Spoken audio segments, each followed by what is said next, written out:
Thank you so much. It's a real privilege to be in this amazing room. I always love visiting Padua. The history is just wonderful to experience. So thank you to Carlos for doing such a great talk before mine, and he laid some nice groundwork, particularly in the discussion that happened afterwards about the importance of denervation. And that's really what I'm going to focus upon. So I'm going to tell you a little bit about what we think may be going on in the context of resistance training. In this case, it's going to be in pre-frail, frail, elderly women.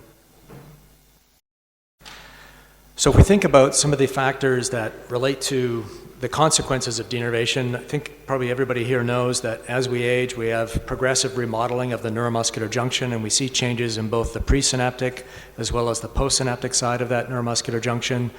Some of these things are actually related to just plasticity. It's not dysfunction. There's some data looking at single neuromuscular junctions, looking at neuromuscular transmission, and they can look like a complete train wreck, but as long as there's a presynaptic terminal interfacing with the postsynaptic side, it seems to work. So I think a lot of this is plasticity.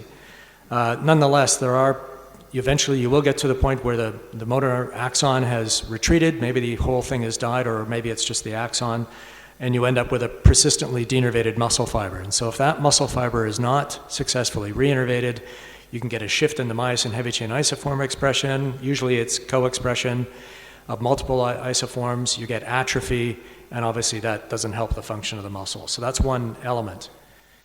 And if we look in the muscle, I know we had a fair amount of talk before about the potential for type 2 fibers to be more impacted with aging. But if you just look at, this is data from our lab, looking at the fiber type proportions between young, physically inactive women, and in this case, pre-frail, frail, elderly women that have an average age of about 78, and we don't see any difference. And we've actually been looking in the aging muscle for about 20-some years, and in the vastus lateralis of humans, we're not really seeing a preferential impact. The biggest action is in the increase in co-expressing fibers that we see. But when we look at these inactive people, we're actually not even seeing that. So to me, what we're really seeing is the consequences of ongoing denervation, reinnervation, is an increase in the abundance of muscle fibers that are grouped together, regardless of type. And so that's what we see here in this comparison, is that with aging, there's an increase in the fraction of type 1 fibers that are grouped and an increase in the fraction of type 2 that are grouped. It might appear to be more affecting the type 1 fibers, which may well be valid. So if we look at other studies, this is work from Matt Piasecki when he was a postdoc. He's now on his own at Nottingham University, continuing some great work. And this is using an EMG-based technique, motor unit number estimation. And they looked at this in relation to the quadriceps cross-sectional area, where they categorized the participants based on their Z scores for that cross-sectional area into non-sarcopenic, pre-sarcopenic, and sarcopenic. And one of the interesting features here is that although there was a progressive increase in the size of the motor unit potential, so this reflects then the size of the motor unit, that progressively increased with age, except in those who became sarcopenic. So the idea here is that if you lose that innervation and can't recapture that orphaned muscle fiber, you can't expand that motor unit and you become sarcopenic. So this is just one example of why this might be meaningful. Another study, this is actually from one of the co-chairs here, Marco Nurici's lab. They were looking at 300 older adults between 50 and 83 years, and they categorized sarcopenia based upon the European Working Group, sarcopenia in older people. And then they looked for a neurofilament light protein in the blood using an ELISA. And so for those of you who are not familiar with this protein, it's been studied for a little while in the neurodegenerative literature in the context of dementias, for example.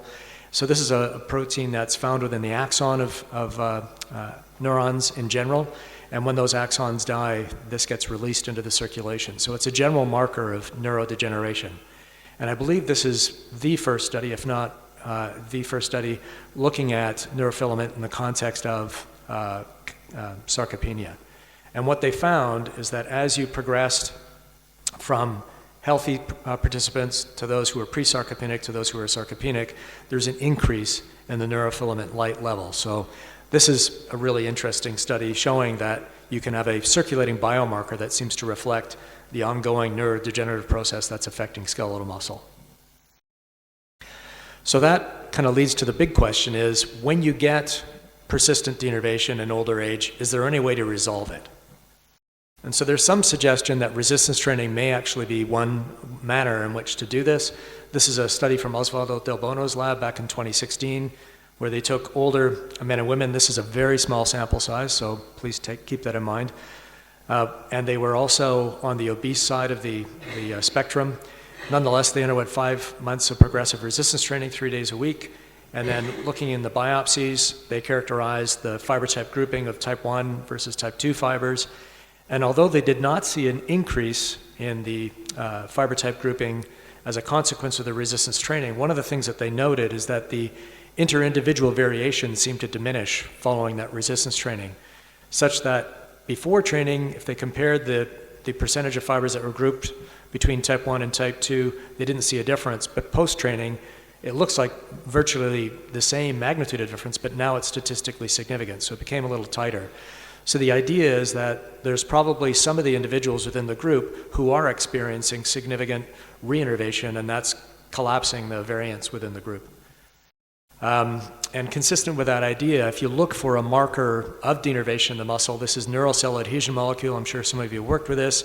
It's certainly not a perfect marker of denervation, but nonetheless, what they found with resistance training was a significant reduction in the expression of NCAM in the muscle fibers, consistent with the idea that we're perhaps promoting reinnervation with the resistance training. Now, a more recent study from Marcus Baumann and colleagues looked at 20 young and 20 older individuals following 12 weeks of resistance training, similar sort of idea. And by the way, we're using the same muscle fiber type grouping assessment that they've used in this particular study. And although they concluded that there was no significant effect of the resistance training on the fiber type grouping, if you look at the individual data here, and this is, I know it's a lot of lines going different directions, but if you actually look at it point by point, it's about half of the participants show an increase in fiber type grouping, and the other half are showing, if anything, a decline. And so if you think about this, perhaps part of what's going on here is that you've got some fibers that are becoming reinnervated but captured by different motor units, and that's why this is an inconsistent shift. So it doesn't need to lead to consistently an increase in type grouping within a particular type. The fact that this is changing suggests that there's likely to be action going on. So I think that there's probably is evidence from this that we've got resistance training is stimulating some of this reinnervation process. So that leads to the question, can we use resistance training in frail elderly women as a way to perhaps promote better function in these individuals? So this is actually part of a larger study that its main emphasis was actually to look at the effect of leucine supplementation on the resistance training response. And the resistance training was effective in promoting an increase in both leg strength based on 1RM, as well as 6-minute walk test performance. And it didn't differ between the leucine and the alanine. Alanine was the control. It didn't differ between those two groups. So for further analyses, we've actually collapsed these two together. So when I talk to you about the resistance training group, they are actually receiving either alanine or leucine supplementation, but it didn't seem to affect their pattern of adaptation. So what do we see? Well, first thing, if we look at the fiber type proportion, the only real change that we're seeing here when we look at the group as a whole is a reduction in the abundance of these type 2AX co-expressing fibers.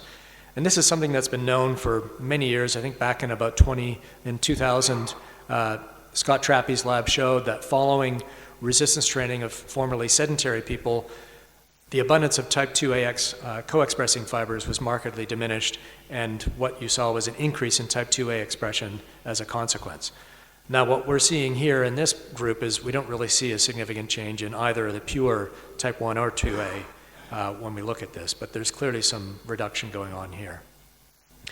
If we look at the individual fiber cross-sectional area from the muscle histology sections, there's a small but statistically significant increase following the resistance training. And if you look at the fiber size histogram, it looks like things are shifting to the right. And this dashed line here, the fibers to the left of this represent fibers that are in the first percentile for young adults. So they're very low abundance in a young person, but they seem to be a signature of aged muscle. And if we look at those, there's a trend, but it's not very compelling for a reduction in the abundance of those small fibers. So the reason I was looking at this is that we think a lot of these muscle fibers at the small end of the continuum have been persistently denervated for a long time, and so it might be meaningful if we saw a reduction in the abundance of those, indicating that we'd actually rescued some of them, but it's not very compelling looking at it. Now, if we look at the fiber type grouping, we don't really see a main effect for an increase in the proportion of grouped fibers with age in these individuals. So we looked at this and we were kind of going, well, that's a bit disappointing. But then we thought, well, let's take a closer look at this data. And so what we actually did is we noticed that there was a really large variation in the improvement in 1RM leg strength following the resistance training.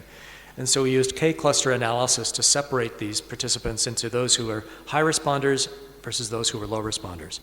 And when we look at them in this way, we've got a group now that has about a 50% improvement in 1RM leg strength, and the other group has got about 15%. So pretty sizable difference between them, and we now wanted to know if that alters the manner in which we think about how the muscle adapted to this. So was there a differential alteration in the muscle fiber type and type grouping that may be explaining what's going on? So if we look at this, what we see now is that the fiber type proportion, we see that same thing that we'd seen in the main analysis, where the abundance of type of the co-expressing fibers was reduced. And in this case, now we see a significant increase in the abundance of type 2A fibers.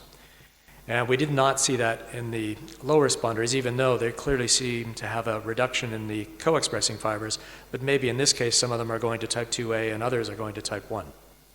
It's a pretty complicated roadmap.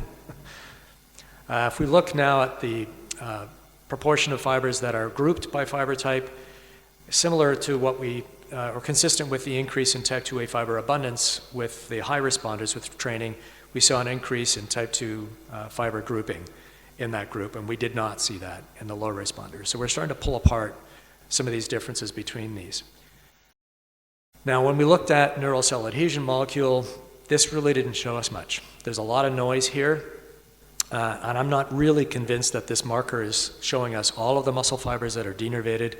And I really think we need to work on developing other markers that maybe give us another readout for denervation that's more reliable. And maybe we're going to end up having to use a composite of measures to get a real indication. But nonetheless, there didn't seem to be much going on here. Now, on the other hand, we've used an old school histological measurement that relates to the kind of burden of prolonged denervation. So many of you will know that in many neurogenic atrophies like ALS or spinal muscular atrophies, when these muscle fibers are persistently denervated for a prolonged period, they obviously atrophy severely, and what happens is the nuclei tend to ball up, and so they form what's called pycnotic nuclei or nuclear bags. And so we looked at this, the abundance of these nuclear bags or pycnotic nuclei, and one of the things that we observed is that the high responders had a lower burden of the pycnotic nuclei than did the low responders. So if you think about this, perhaps the reason the low responders were low responders is that they had more of this persistent denervation, and they couldn't recover that once they were looking at the resistance training. So maybe a key here is if we can find a way to transition these non-responders is trying to resurrect their capacity to reinnervate their muscle fibers. I don't know the answer to how we do that, but I think that would be key. So just to conclude, resistance training is effective in improving strength and walking speed in pre-frail, frail elderly women. Although as a group they didn't exhibit a shift in fiber type grouping after the resistance training, once we parsed them out by their response to one repetition maximum with the strength training, we saw that the high responders had an increase in type 2A grouping as well as an increase in abundance of type 2A fibers. And in explaining why we might see this difference, it appeared that the low responders had a greater burden of prolonged denervation in their muscle at both pre and post training. So with that, I'd like to thank you for your time and thank the funders, and in particular, I want to thank my former PhD student, Vita Sonyak, for the beautiful work she did here. Thank you.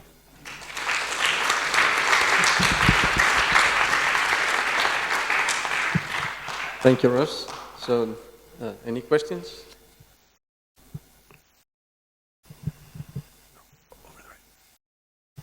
Yeah.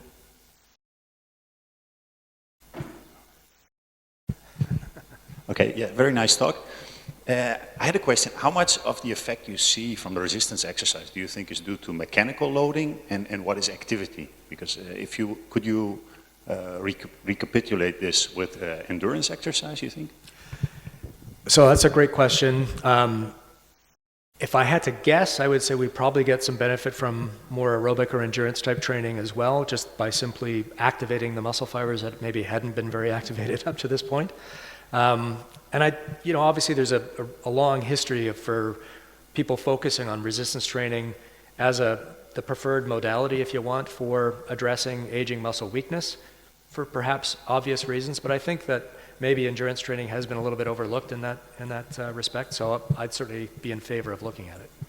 Just a quick question. Did you also check signaling in these muscles after the exercise, like mTOR So signaling? you're talking about like transcript levels and that sort of thing? Yeah, like mTOR signaling. So we didn't look at mTOR in particular. I mean, I think based upon a lot of recent work in that area, it would be a great idea to look at it. But we did look at, expression of some of the attrogenes and things like FGF binding protein 1 is something that might promote reinnervation.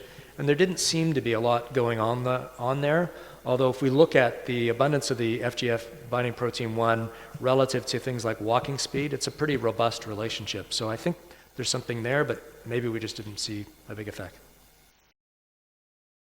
So I was coming back on this mixed exercise, because haven't people found that in fact using a mixture of endurance and resistance training was the best to maintain muscle mass in the elderly? I'm sure that is the best case. I mean, Yeah, things are rarely one and not the other, so I would be an advocate for that. And how do you think this whole dogma of that you've got responders and non-responders is really important? How do you think is this going to affect different muscle diseases which induce atrophy on our way to be able to treat atrophy? I mean, I think it would be interesting to really find what is causing this difference. Certainly, and you'll be aware that there's a lot of data now, a lot of studies trying to address things to try to address why some people adapt better to exercise than others, and it's a very complex thing. Some of it is genetics, but it's a very complicated soup, and I don't know that we have a good handle on that at this point, but I think we need to understand it. It's critical. Well, we'd like to try, so we'll see. I have a curiosity about myokines. Do you plan to measure myokines in your protocol of exercise or controls? Well, the area that we're really interested now is what's circulating in the blood. And so we're going to look for a lot of factors that maybe would promote reinnervation of muscle. And, we've looked in high-functioning elderly octogenarian masters athletes, for example, and we do actually see higher levels of circulating BDNF, just to give you one example. So that's kind of more the area that we're going as opposed to myokine specifically. So. I think there was first Hans and then...